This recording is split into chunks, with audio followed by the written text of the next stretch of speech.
مثلا مجھے سے کوئی یہ کہے کہ آپ نے جو یہ حدیث بیان کی ہے آپ کے پاس کیا ثبوت ہے کہ یہ آپ کے نبی کی بات ہے، تو میں اس کو اس طریقے سے جواب دوں گا کہ یہ حدیث بخاری شریف کی ہے اور میں نے بخاری شریف پڑھی ہے اپنے استاذ مولانا سعید احمد پالنپوری سے۔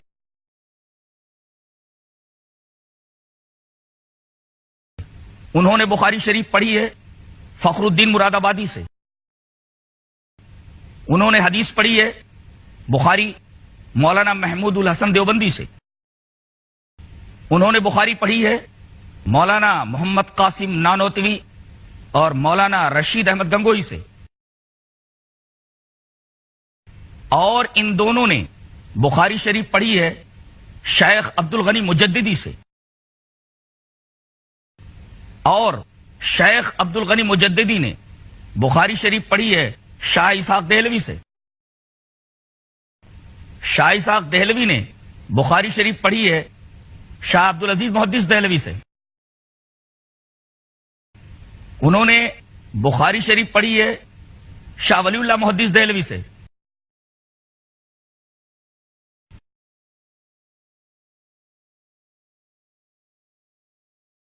یہ حق قانون سازی کا یا تو اللہ تبارک و بسم اللہ الرحمن الرحیم۔ محترم سامعین، اپنے سے لے کر نبی تک جو سند میں نے بیان کی ہے اس سند کے دو حصے ہیں، ایک مجھ سے لے کر امام بخاری تک اور ایک امام بخاری سے لے کر جناب محمد رسول اللہ صلی اللہ علیہ وسلم تک۔ مجھ سے لے کر امام بخاری تک کی جو سند ہے، جو سلسلہ ہے، یہ سند تدریسی ہے۔ اصلی سند امام بخاری سے لے کر جناب محمد رسول اللہ صلی اللہ علیہ وسلم تک ہے۔ امام بخاری سے پہلے کی جو سند ہے، سند تدریسی، اس سند کا حدیث کی صحت و ضعف سے کچھ لینا دینا نہیں۔ اس کی دلیل یہ ہے کہ چاہے وہ الجامعۃ السلفیہ بنارس ہو یا دارالعلوم دیوبند ہو، اس کے علاوہ کوئی بھی مدرسہ ہو، ان مدرسوں کے قیام سے پہلے ہی حدیث کی یہ ساری کتابیں موجود تھیں، اور ان مدرسوں کے اندر جتنے علماء حدیث کی کتابیں پڑھاتے ہیں اور وہ علماء جو احادیث پڑھاتے پڑھاتے اس دنیا سے رخصت ہو گئے، ان کی پیدائش سے پہلے ہی حدیث کی یہ کتابیں موجود تھیں۔ ظاہر ہے کہ یہ لوگ موجود ہی نہیں تھے، ان کی وجہ سے حدیث کی صحت و ذوق پر کیا اثر پڑ سکتا ہے؟ پتہ یہ چلا کہ حدیث کی صحت و ذوق سے ان لوگوں کا کچھ سروکار نہیں ہے، ان کا کچھ لینا دینا نہیں ہے۔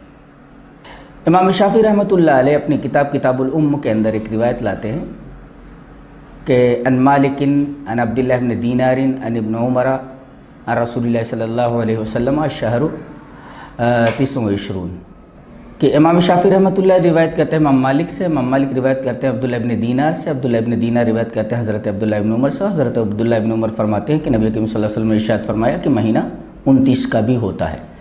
اب آپ یہ دیکھیں کہ پہلے امام شافعی ہیں، اس کے بعد ان کے استاد امام مالک ہیں، پھر امام مالک کے بعد عبداللہ ابن دینار ہیں، عبداللہ ابن دینار کے بعد عبداللہ ابن عمر ہیں، اور وہ روایت کرتے ہیں نبی کریم صلی اللہ علیہ وسلم سے۔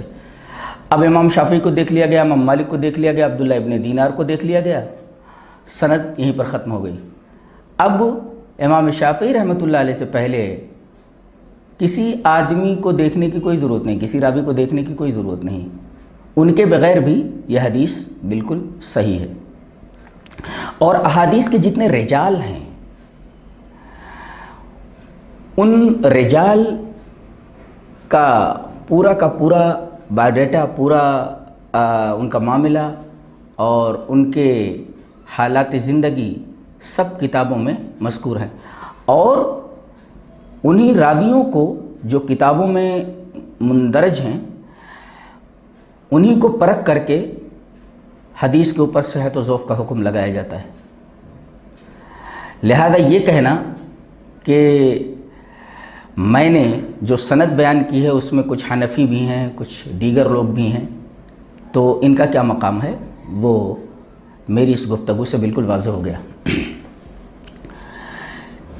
ایک نمونہ جو ابھی نمودار ہوا ہے، اس نے ایک سوال کیا ہے کہ اگر اہل حدیث حق پر ہیں تو اپنے سے لے کر کے جناب محمد الرسول اللہ صلی اللہ علیہ وسلم تک کوئی ایک کتاب، یہاں تک کہ بچوں کا کوئی قاعدہ بغیر حنفی سند کے دکھا دیں، یعنی بغیر حنفی سند کے اہل حدیث اپنی کوئی کتاب جناب محمد رسول اللہ صلی اللہ علیہ وسلم تک نہیں دکھا سکتے، یہاں تک کہ بچوں کا کوئی قاعدہ بھی دکھا نہیں سکتے۔ بڑا احمقانہ سوال ہے۔ میں یہ پوچھتا ہوں کہ پہلے شاخ ہوتی ہے جڑ ہوتی ہے؟ ظاہر ہے کہ کوئی بھی عقل مند آدمی یہ کہے گا کہ پہلے جڑ ہوتی ہے اس کے بعد شاخ ہوتی ہے۔ یہ آدمی شاخ سے جڑ کی طرف جا رہا ہے، جو یہ الٹا سفر ہے۔